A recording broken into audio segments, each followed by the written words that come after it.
আপনারা কেমন আছেন? আশা করি সকলে ভালো আছেন। আমি সেলিম বিশ্বাস, আপনারা দেখছেন আপনাদের প্রিয় ইউটিউব চ্যানেল ড্রাগন ফ্রুট ছাদ বাগান। আপনারা জানেন যে আমার ছাদ বাগানে নতুন করে লাগিয়েছি পিকলি পেয়ার ক্যাকটাস প্রজাতি, যেটা ফল হয়।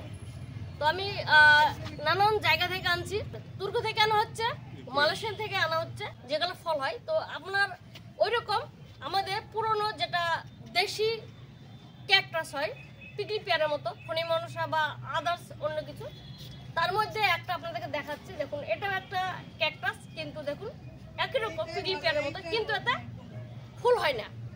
এর দেখা মানে দর্শন এটা।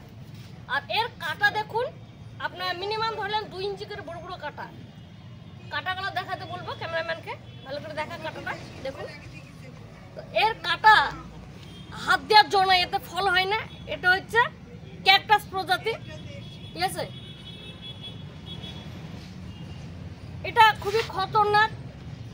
এটা প্রায় 1 ইঞ্চি 1.5 ইঞ্চি লম্বা লম্বা কাটা হয়। তো এতে কোনো ফুল হয় না, এতে ফলও হয় না, ঠিক আছে? এর পাতাই মানে পাতাটাই বেস্ট, মানে দেখার দর্শনদারি, অন্য কিছু নয়।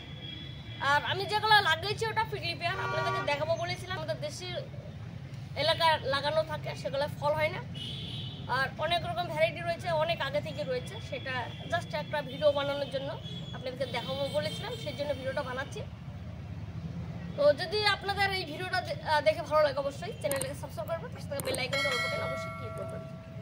তো আমার বাগানে বিভিন্ন জায়গা থেকে পিকলি পেয়ার আনছি ক্যাকটাস প্রজাতির, যেগুলো ফল ভালো হয়। হয়তো 3টিতে 1 কিলো হয়, 4টিতে 1 কিলো হয়। হলুদ, লাল, সবুজ বিভিন্ন রকমের আনার চেষ্টা করছি। এক জায়গা থেকে আনছি না, বিভিন্ন জায়গা থেকে আনছি, বা আমাকে কেউ দিচ্ছে।